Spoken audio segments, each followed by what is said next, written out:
Price Lord. கர்த்தருடைய பரிசுத்த நாமத்துக்கு ஸ்தோத்திரம். தேவனாகிய கர்த்தர் இந்த அருமையான இந்த நாளிலும் கூட உங்களை சந்திக்கிறதுல மிகுந்த சந்தோஷம் அடைகிறேன். ஒவ்வொரு நாளும் இந்த யூடியூப் மூலமாக, ஆன்லைன் மூலமாக பிரைஸ் லார்ட் நாம் ஒருவரோடு ஒருவர் சந்தித்துக் கொள்ள ஆண்டவர் கொடுக்கிற இந்த நல்ல தருணத்துக்காக, வாய்ப்புக்காக நான் ஆண்டவரை உள்ளத்தின் ஆழத்திலிருந்து ஆண்டவரை மகிமைப்படுத்துகிறேன், துதிக்கிறேன்.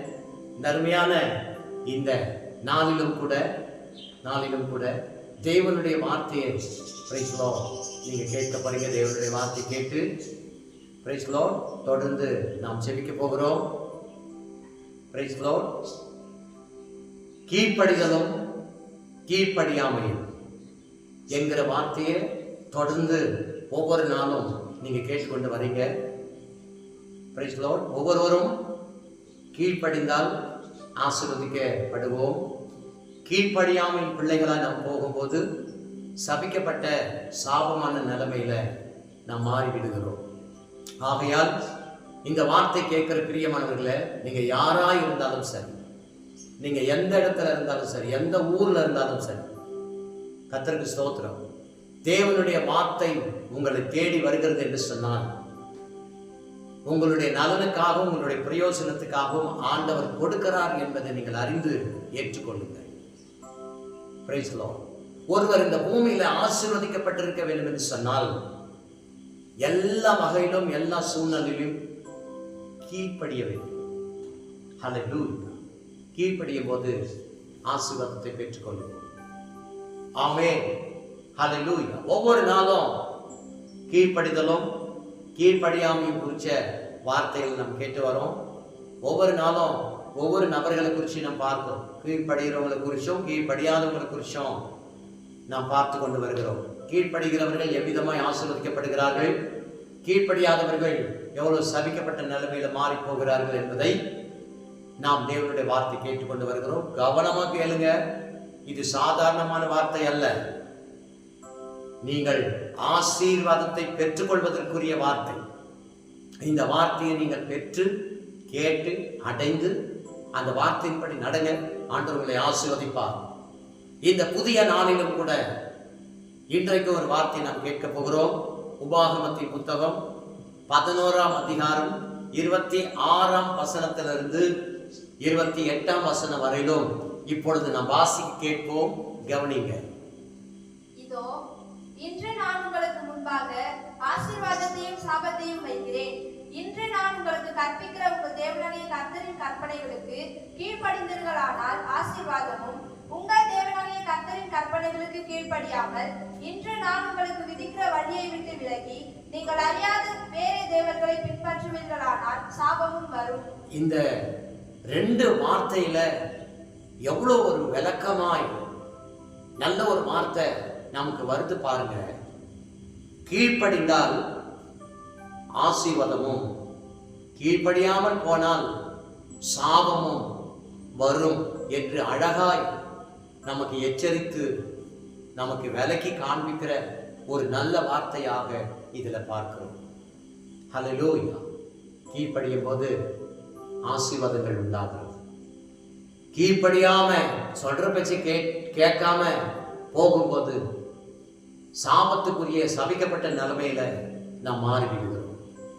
ஆகையால் இந்த ரெண்டு வசனத்துல நாம் வாசிக்க கேட்டோம். கீழ்ப்படியும் போது ஆசீர்வாதத்தையும், கீழ்ப்படியாம போகும்போது சாபத்தையும் பெற்றுக்கொள்ளுகிற நிலைமையை நாம் வாசித்து கேட்டோம்.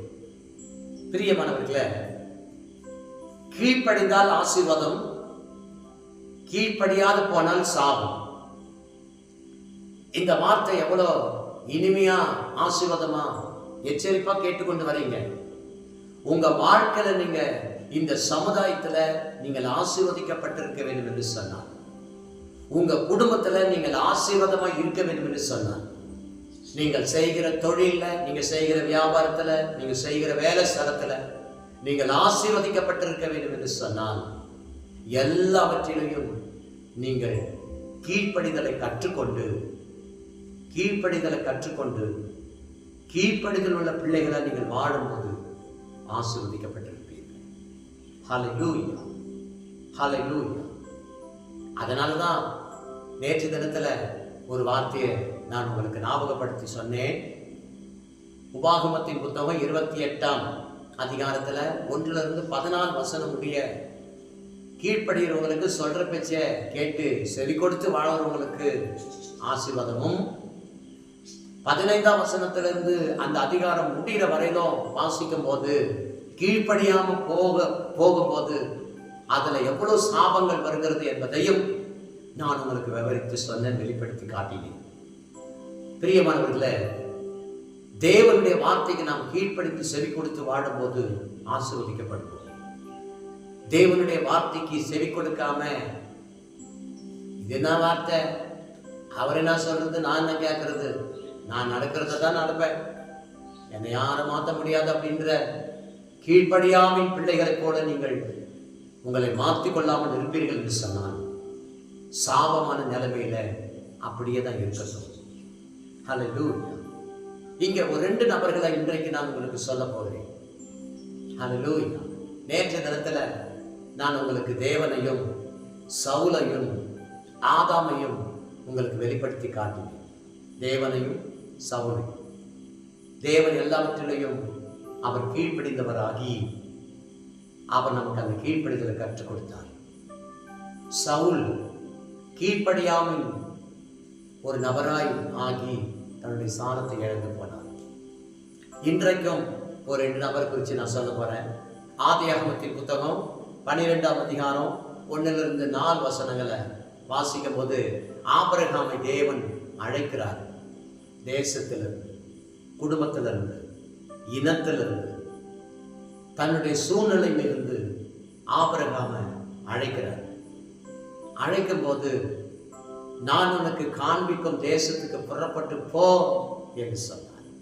அவன் அப்படியே புறப்பட்டு போனான், கீழ்ப்படிந்து என்று வேதம் சொல்லுகிறது. அந்த 12ஆம் அதிகாரத்துல ஆபிரகாமை அழைக்கிறாரு. மனைவி, வேலைக்காரங்க, ஆடுகள், மாடுகள் எல்லாவற்றையும் கூட்டிக் கொண்டு புறப்பட்டு போகும்போது லோத்துனுடைய குடும்பமும் இவரோடு கூட சேர்ந்து போகுது. ஆக இன்றைக்கு ஆபிரகாமும் லோத்தும். ஆபிரகாம் எப்படி தேவனுடைய வார்த்தை கேட்டு கீழ்ப்படிந்து செவி கொடுத்து அவர் ஆசீர்வதிக்கப்பட்டிருந்தார்.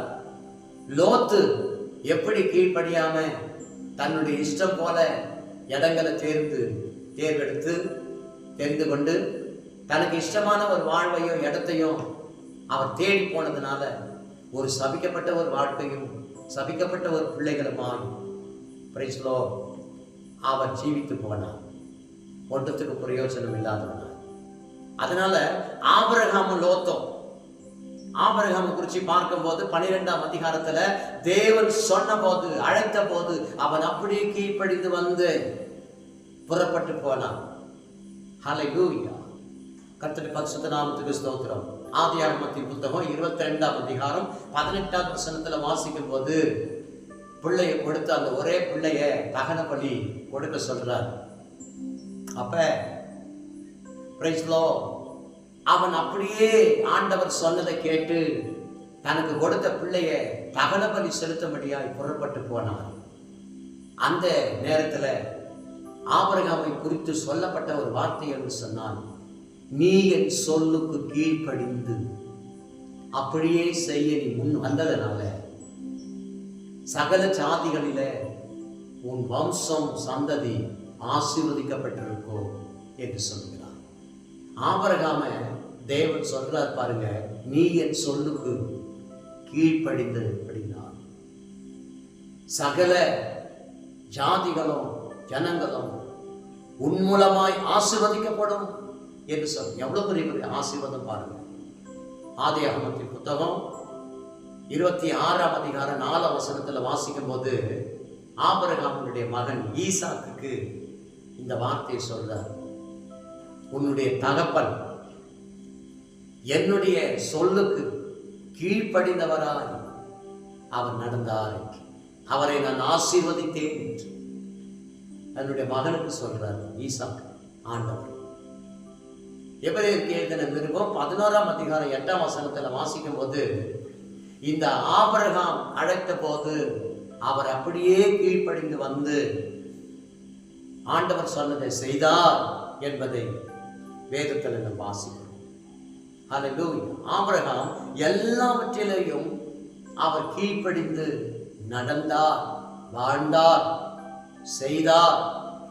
அதனால தேவனாகிய கர்த்தர் ஆபிரகாமை செல்வ சீமானாய் அவர் ஆசீர்வதித்து உயர்த்தினார். ஹல்லேலூயா. அந்த ஆபிரகாமுடைய பிள்ளைகளால் இன்றைக்கு நீங்களும் நாங்களும் இன்றைக்கு வாழ்ந்து கொண்டிருக்கிறோம். ஹல்லேலூயா. கர்த்தருடைய பரிசுத்த நாமத்துக்கு ஸ்தோத்திரம். ஆக ஆபிரகாம் தேவனுக்கு எல்லாவற்றிலேயும் கீழ்ப்படிந்து இருந்ததனால் ஆசீர்வதிக்கப்பட்டார். லோத்து ஆபிரகாமோடு கூட அவர் வந்தாலும் ஆபிரகாமுடைய மந்த மேய்ப்பருக்கும் லோத்துனுடைய மந்த மேய்ப்பருக்கும் சண்டை வந்துருச்சு. பிரிஞ்சு போறாங்க. இப்ப இந்த லோத்து பிரிஞ்சு போகும்போது சொல்றாரு, அதோ நீர்வளம் பொறிந்ததாய் இருக்கிற சோதம் குமார பட்டணத்தை நான் தேர்வு செய்து நான் அங்க போய் வாழ்கிறேன், என்னை அனுப்பிவிடு அப்படின்னு கேட்கிறார். அதே போல இந்த ஆபிரகாம் லோத்து தேர்ந்தெடுத்த நீர்வளம் பொறிந்தன அந்த இடத்தை கண்டு அவனை ஆசீர்வதித்து அனுப்புறார். இந்த லோத்துவே அந்த இடத்தை செலக்ட் பண்றார். போன இடத்துல பாவம் மிகுதியாக இருக்கிறது. ஆண்டவருக்கு கோபம் வந்து சோதம் குமார பட்டணத்தை அழிக்க தீர்மானித்து தூதர்களை அனுப்புகிறார். ஹல்லேலூயா. ஆபிரகாமுடைய பரிந்து பேசுதலின் வேண்டுதலின் ஜபத்தை கேட்டு தேவன் சோதம் குமார பட்டணத்திலிருந்து லோத்தின் குடும்பத்தையும் வெளியே அழைத்து கொண்டு வந்து காப்பாற்றுகிறார். அதுல லோத்தினுடைய மனைவி திரும்பி பார்த்து உப்பு தூணாகி தன்னுடைய வாழ்வை எழுந்து போனார். லோத்தினுடைய பிள்ளைகள் வெளியே வந்து மரத்தர அற்ற தகப்பனிடத்தில் போய் பிள்ளைகளை பெற்றுக்கொண்டு சபிக்கப்பட்ட நிலைமையில மாறுகிறார்கள். ஹல்லேலூயா. ஹல்லேலூயா. இந்த வார்த்தை கேட்கிற பிரியமானவர்களே, ஆபிரகாம் தேவனுடைய வார்த்தைக்கு கீழ்ப்படிந்து செவி கொடுத்து வாழ்வதனால ஆசீர்வதிக்கப்பட்டார். இந்த லோத்துவோ அவர் இஷ்டத்துக்கு தன்னுடைய வாழ்க்கை வாழ்ந்ததுனால சபிக்கப்பட்ட நிலைமையில அவர் போனார். இந்த வார்த்தை கேட்கிற பிரியமான தேவனுடைய பிள்ளைகளை நீங்க யாராயிருந்தாலும் சரி, தேவன் உங்களுக்கு கொடுக்கிற வார்த்தைகளை கேட்டு செவி கொடுத்து கீழ்ப்படியுங்கள். நீங்கள் ஆசீர்வதிக்கப்படுவீர்கள். நீங்கள் ஆசீர்வதிக்கப்பட வேண்டும் என்று சொல்லி எவ்வளவு பாடுபடுறீங்க, எவ்வளவு வேலை செய்றீங்க, எவ்வளவு வியாபாரம் பண்றீங்க, எவ்வளவு உங்களுடைய முயற்சிகளை நீங்க செய்றீங்க. மேல வரணும், வர முடியுதா? ஆசீர்வாதமா இருக்க முடியுதா? ஒரு வார்த்தையை அறிந்து கொள்ளுங்கள். இன்றைக்கு கர்த்தர் உங்களோட பேசுகிறார். நீங்கள் ஆசீர்வாதமாய் வாழ வேண்டும் என்று சொன்னால், செல்வ செழிப்பாய் வாழ வேண்டும் என்று சொன்னால், செல்வ சீமானாய் நீங்க வாழ வேண்டும் என்று சொன்னால், ஒரு நல்ல உயர்வுல நீங்க வர வேண்டும் என்று சொன்னால், ஆபிரகாமை போல தேவனுடைய வார்த்தைக்கு கீழ்ப்படிந்து செவி கொடுத்து வாழ்வீர்களே ஆனால் உயர்ந்திருப்பீங்க, ஆசீர்வதிக்கப்படுவீங்க, மேன்மையா வாழ்வீங்க. இந்த லோத்துவை போல கீழ்ப்படியாத தான் இஷ்டத்துக்கு நீங்க வாழ்வீர்களே ஆனால் சபிக்கப்பட்ட நிலைமையில மாறி போயிடுவீங்க. இன்றைக்கு ஒரு தீர்மானம் எடுங்கள். ஆபிரகாமை போல வாழ விரும்புகிறீங்களா? லோத்துவை போல வாழ விரும்புகிறீங்களா? ஒரு தீர்மானம் எடுங்கள். ஜெபிக்கலாமா? ஜெபிக்கும் போது, ஆண்டவரே, நான் ஆபிரகாமை போல ஆசீர்வதிக்கப்பட விரும்புகிறேன் என்று சொல்வீர்களே ஆனால் இந்த ஜெப நேரத்தில் என்னோடு இணைந்து நீங்கள் ஜெபம் பண்ணுங்க. அன்பின் பரலோக பிதாவே, உம்மை நன்றியோடு துதிக்கிறோம், ஸ்தோத்திரிக்கிறோம் அப்பா. இந்த அருமையான கர்த்தாவின் நாளில நேரத்திலும் கூட ஆண்டவரே, கர்த்தாவின் உபவாச நாட்களில உம்முடைய வார்த்தை நாங்கள் கேட்டுக்கொண்டு வருகிறோம். ஆண்டவரே, உம்முடைய பிள்ளைகள் ஆண்டவரே இந்த யூடியூபை ஆன் பண்ணி ஆண்டவரே கர்த்தா ஒவ்வொரு நாளும் இந்த வார்த்தைகளை கேட்கிறாங்கப்பா. ஆண்டவரே, உம்முடைய பிள்ளைகள் ஆசீர்வதிக்கப்பட்டவர்களாய் மாற வேண்டும்.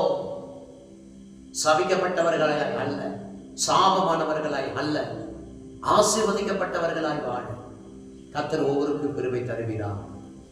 இந்த சமுதாயத்துல, என் குடும்பத்துல, வேலை செய்யற ஸ்தலத்துல, நான் செய்யற வியாபாரத்துல, நான் செய்யற தொழில நான் முன்னோக்கி ஆசீர்வதிக்கப்பட்ட நிலைமையில நான் வாழ விரும்புகிறேன் என்று சொல்லி இந்த ஜெப நேரத்துல என்னோடு இணைந்திருக்கிற ஒவ்வொருவரையும் நீர் ஆசீர்வதிப்பீராக ராஜா. ஒரு நல்ல உயர்வை காண உதவி செய்வீராக. தகப்பனை கிருபை தாரும். உமக்கு முக்கியத்துவம் கொடுக்காம, உம்மை ஆராதிக்காம, உமக்கு கொடுக்காம, கையின் பிரயாசங்கள் மூலமா உம்மை கனப்படுத்தாம, ஆண்டவரே ஒவ்வொரு காரியங்கள் மூலமாய் உமக்கு பிரியமாய் வாழாமல் தான் இஷ்டம் போல வாழ்கிற, லோத்துவ போல வாழ்கிற ஒவ்வொருவரையும் மாற்றம் ஆண்டவரே. தான் இஷ்டம் போல இப்படி வாழ்ந்தால் எப்படி ஆசீர்வதிக்கப்பட்டிருப்பார்கள்? வேண்டாம் ஆண்டவரே. தான் இஷ்டத்துக்கு வாழாம தேவ சித்தத்துக்கு, விருப்பத்துக்கு வாழ தன்னை ஒப்பு கொடுக்க ஒவ்வொருவருக்கும் கிருபை தாரும் ஆண்டவரே. தன்னுடைய தவறுகளை உணர்ந்து, தன்னுடைய பாவங்களை உணர்ந்து, ஆண்டவரே கர்த்தாவே உம்முடைய வார்த்தைக்கு செவி கொடுத்து கீழ்ப்படிந்து வாழ ஆசீர்வதிக்கப்பட்டிருக்க கர்த்தர் கிருபை தாரும். ஆசீர்வதி வழிநடத்தி காத்துக்கொள்ளும் இயேசுவின் நாமத்தில் பிதாவே. ஆமென், ஆமென். God bless you. கர்த்தர் உங்களை நிறைய ஆசீர்வதிப்பார். கீழ்ப்படியுங்கள், ஆசீர்வதிக்கப்படுவீர்கள். God bless you. God bless you.